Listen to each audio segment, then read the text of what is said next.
সে আল্লাহর উপর ভরসা করে, তার কাছে ভয় বলে কিছু নেই। সে ভয় পাচ্ছে না।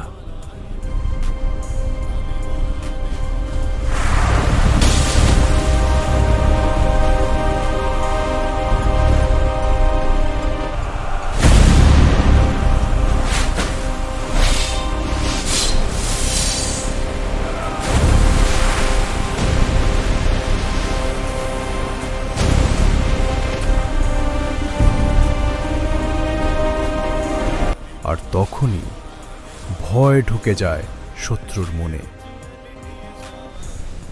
হে আলী, আমরা আর যুদ্ধ চাই না। এক এক করে সবাই পালাতে শুরু করে, কারণ তারা বুঝে যায় তিনি আর কেউ নন, তিনি আলী। ধীরে ধীরে ফিরে চললেন নিজের ঘরের পথে।